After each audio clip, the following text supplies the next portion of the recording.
Friends, मैं हूं शालिनी। मेरी किचन में आपका स्वागत है।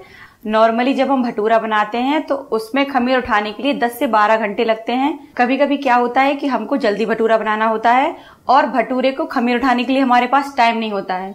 तो मैं आज आपको इंस्टेंट भटूरा बनाना बताऊंगी।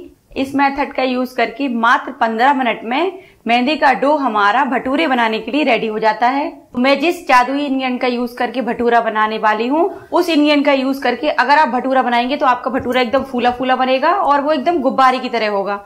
तो चलिए देखते हैं कि परफेक्ट तरीके से फूला फूला इंस्टेंट भटूरा कैसे बनता है।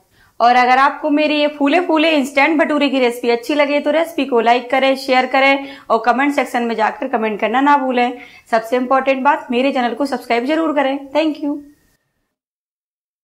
इंस्टेंट भटूरा बनाने के लिए मैंने यहाँ पर सारी चीजों को रख लिया है। तो चलिए देखते हैं हमें किन किन चीजों की जरूरत होती है। 2.5 कप मैदा, 4 चम्मच सूजी, मैंने यहाँ पर ये बारीक वाली सूजी ली है, 1 चम्मच पिसी हुई चीनी, आधा छोटा चम्मच नमक, 2 छोटे चम्मच रिफाइंड ऑयल। ये रहा हमारा जादुई इंग्रेडिएंट सोडा। ये सोडे की बोतल आपको मार्केट में बहुत आसानी से मिल जाती है। आपको जिस भी कंपनी की मिले आप वो लेकर भटूरे के लिए यूज कर सकते हैं।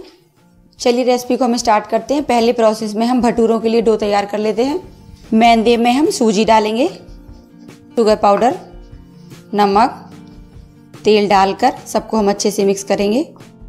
सारी चीजें यहाँ पर हमारी अच्छे से मिक्स हो गई हैं। तो अब हम इसमें सोडा वाटर डालकर डो तैयार करेंगे। सोडा वाटर हम थोड़ा थोड़ा करके डालेंगे, इकट्ठा नहीं डालेंगे।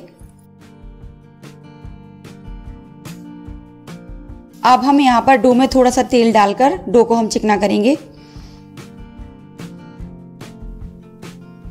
मैंने यहाँ पर लगभग आधा चम्मच तेल डाला है और डो को हम अच्छे से चिकना कर लेंगे। भटूरों के लिए डो यहाँ पर हमारा तैयार हो गया है। यहाँ पर हमें जितना सॉफ्ट हम रोटी बनाने के लिए डो बनाते हैं उसी तरीके का हमें यहाँ पर ये डो बनाना है। डो मलते समय मैंने यहाँ पर पूरा 1 कप सोडा वाटर यूज किया है। सोडा वाटर की मात्रा आप अपने अकॉर्डिंग ले सकते हैं। आप सोडा वाटर इतना लें कि जिससे आपका डो अच्छे से मल जाए। अब हम डो को 20 मिनट के लिए रेस्ट होने के लिए छोड़ देते हैं। 20 मिनट हो गए तो मैदे को हम चेक कर लेते हैं। डो यहाँ पर हमारा तैयार हो गया है। डो को हम एक बार थोड़ा सा फिर से अच्छे से मिक्स कर लेते हैं। तो हाथों की सहायता से हम डो को अच्छे से मिक्स करेंगे। तो अब हम भटूरे बेल लेते हैं। डो में से हम थोड़ा सा पोर्शन लेंगे। इस पोर्शन का हम एक पेड़ा बनाएंगे। इस तरीके का पेड़े के ऊपर हम थोड़ा सा तेल लेंगे और तेल को अच्छे से लपेटेंगे। इस तरीके से इस पेड़े का हम एक भटूरा तैयार करेंगे। तो बेलन की सहायता से बेलते हुए हम भटूरा बनाएंगे।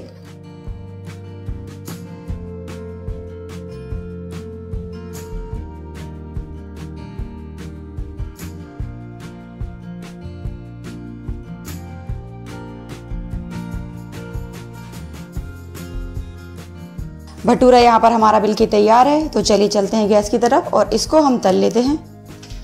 तेल यहाँ पर हमारा अच्छे से गर्म हो गया है। भटूरा तलते समय आप एक बात का ध्यान रखें कि तेल बहुत अच्छे से गर्म होना चाहिए। अगर आपका तेल अच्छे से गर्म नहीं होगा और उसमें आप भटूरा डालेंगे तो भटूरा आपका नहीं फूलेगा।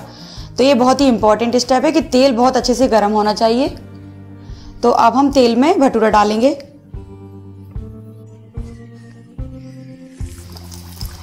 और करछी की सहायता से हम ऊपर से प्रेस करेंगे।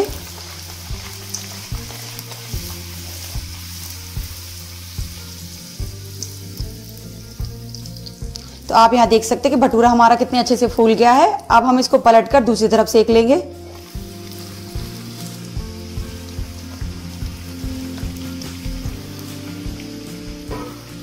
भटूरे को हमें इस तरीके से करछी की सहायता से चलाते हुए सेकना है कि जिससे कि भटूरा हमारा सारी तरफ से अच्छे से सिक जाए। और भटूरा यहाँ पर हमारा तल के तैयार है। तो अब हम इसको तेल से बाहर निकालेंगे। आप यहाँ देख सकते हैं कि भटूरा हमारा कितने अच्छे से फूल गया है। ये एकदम गुब्बारे की तरह हो गया है और एकदम क्रिस्पी भी है। इस भटूरे को आप छोले के साथ एंजॉय कीजिए। अगर आपको मेरे इंस्टेंट भटूरे की रेसिपी अच्छी लगे तो रेसिपी को लाइक और मेरे चैनल को सब्सक्राइब करना ना भूलें। Thank you.